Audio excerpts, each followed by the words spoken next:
Alhamdulillahi Rabbil Alamin, wassalatu wassalamu ala ashrafil anbiya wal mursalin, nabina Muhammad wa ala alihi wa sahbihi ajma'in.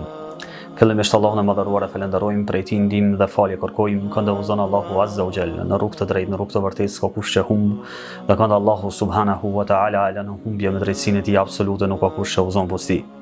Dëshmoj dhe deklaroj që s'ka zot tjetër që meriton të adhurohet me të drejtë përveç Allahut. Dëshmoj dhe deklaroj se Muhamedi alayhi salatu wassalam është rob dhe i dërguari i tij i fundit. Paqja dhe mëshira e Allahut qoftë mbi të, mbi familjen e tij të ndershme, shokët e tij besnik dhe fisnik dhe mbi të gjithë ata të cilët e kanë pasuar dhe vazhdojnë me pasur të mira deri në ditën e gjykimit. Të nderuar dhe të respektuar shikues, sot me lejen e Allahut të madhëruar kena me trajtuar një temë të cilit është temë ngritje, temë ndërgjegjësimi. Kjo temë është rikujtimi i vdekjes si ndërgjegjësim dhe kthim me pendim tek Allahu i madhëruar. Vdekja është një realitet i padiskutueshëm i ekzistencës njerëzore. Asnjë njeri, pavarësisht pozitës së tij, pasurisë së tij, dijes së tij, nuk ka mundur ta mohoj apo ta anashkaloj këtë realitet. Rikujtimi i vdekjes apo dhikrul maut, siç e kanë quajtur dietarët islam, është njëra ndër shkaqet kryesore që njeriu e bën të kthehet tek Allahu i madhëruar me pendim. Andaj, ky kujtim nuk e ka asesi për qëllim dëshpërimin, pesimizmin, mirë po e ka për qëllim reflektimin, nxitjen për vepra të mira dhe pendimin e sinqert tek Allahu, tek krijuesi i gjithësisë. Dietarët islam e kanë rikujtuar dhe kanë konsideruar rikujtimin e vdekjes si ilaçi më i mirë për zemrat e besimtarëve.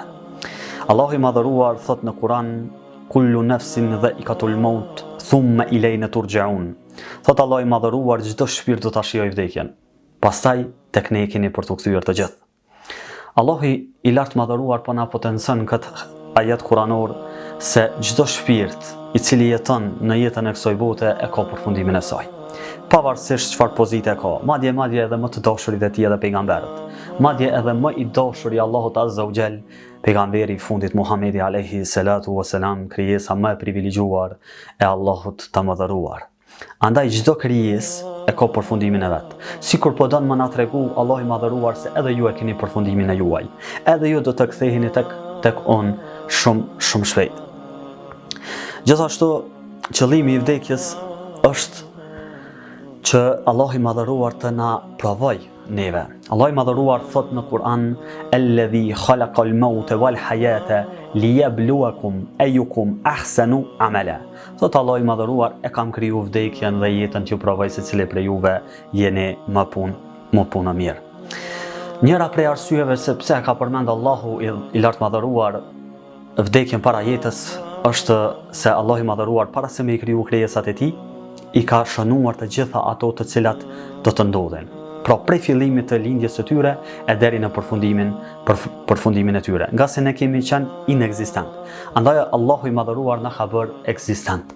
Tjetri koment është Kutubiu thot: Allahu përmend vdekjen para jetës për ta treguar se sa afër njeriu është vdekja, për t'ia rikujtuar vdekjen njeriu që ta din se sa e rëndësishme dhe sa e shpejt është ajo. Ibn Kathirin për këtë ajet thot: ajeti paralajmëron njerëzit që mos ta harrojnë asesi vdekjen dhe ringjalljen për shkak të rahatisë së përkohshme të jetës së kësaj bote. Pejgamberi alayhis salam në një hadith e cilin e transmeton Tirmidhiu thot pejgamberi sa kujton e shpesh shkatërruesin e kënaqësive.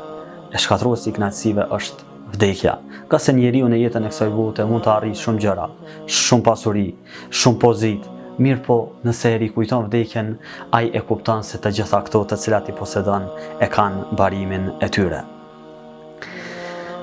Gjithashtu, transmetohet në një hadith, thot pejgamberi alayhi salatu wassalam, thot i mençur është ai i cili e kontrollon vetveten e vet dhe vepron për atë që vjen pas vdekjes, ndërsa i paaft është ai i cili i ndjek dëshirat, epshet e veta dhe shpreson kot.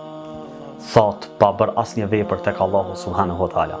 Pra, pejgamberi alayhis salam po tregon që njeriu i mençur është ai i cili e shfrytëzon jetën e vet në adhurim, në vepra të mira dhe e ka frikë Allahun azza wa jall, takimin me të dhe përgatitet për takimin me të, ndërsa i shkujdesur, i pavëmendshëm mendje lehtë është ai person i cili shpreson kot tek Allahu i madhëruar dhe i neglizhon forcët e Allahut azza wa jall dhe shpreson vetëm se kot pa bër asnjë vepër në jetën e kësaj bote.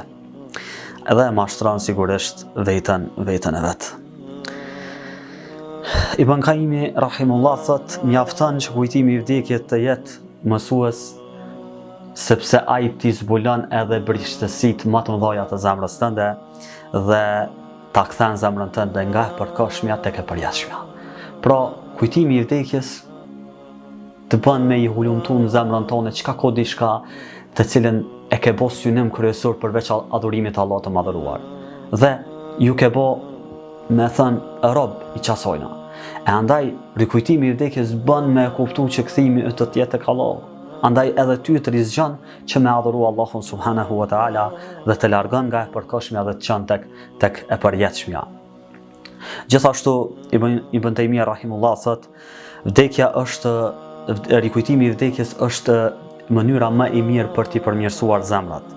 Ai që e kujton shpesh, domethënë vdekjen, nuk mund të jetë tiran, nuk mund të jetë zullumqor, sepse kujton përfundimin e tij që do të dalë para Allahut dhe do të jap llogari. Dhe as mëkator i vazhdueshëm, as mëkator i madh. Ai e kontrollon veten e vet në hopat e tij, të cilat i bën jetën e kësaj bote. Gjithashtu ka shembuj të ndryshëm. Njëri prej shembujve është Tomerit radiallahu anhu. Ai çdo mëngjes të pyeste veten dhe thoshte: O Omer, sot mund të jetë dita jote e fundit, dhe në këtë mënyrë e mbonte veten të përgjithshëm ndaj asoj dite, ndaj veprave të cilat ai i realizonte. Sheikh Bin Baz rahimahullah thot, kujtimi i vdekjes nuk është për ta trembur njeriu, por për ta kthyer në realitet, që të mos harroj se çdo hap të cilën ai e qet në jetën e kësaj bote është drejt takimit me Zotin e tij. Pra nuk është vdekja për ta trembur njeriu. Vdekja është për ta rizgjuar njeriu në jetën e kësaj bote. Andaj themi se rikujtimi i vdekjes nuk është akt pesimizmi, por është një akt të vetdije, është ai që e sheh veten e vet në pasqyrë dhe e kupton realitetin e jetës së kësaj bote. Andaj Allahu subhanahu wa ta'ala thot në Kur'an: "Wa tubu ila Allahi jami'a", kthehuni të gjithë tek Allahu me pendim. Allahu po i thirr të gjithë njerëzit, kthehuni tek Allahu subhanahu wa ta'ala me pendim. Nga sepse Allahu është Gafurur Rahima, Allahu është gjithfalës dhe është i gjithëmëshirshëm. Andaj lutë Allahun subhanahu wa ta'ala që Allahu i madhëruar të na udhëzojë zemrat tona që ta rikujtojmë vdekjen, ta kuptojmë rëndësinë e jetës dhe ta jetojmë jetën për qëllimin të cilën Allahu i madhëruar na ka krijuar. Wa ma khalaqtul jinna wal insa illa liya'budun, thot nuk i kum kriju gjenët dhe njerëzit përveç se të më adhurojnë. E Allahu na i mundësoj që ta adhurojmë Allahun subhanahu wa ta'ala deri në fund. Aqulu qawli hadha wastaghfirullaha li wa lakum fastaghfiruhu innahu huwal ghafurur rahim.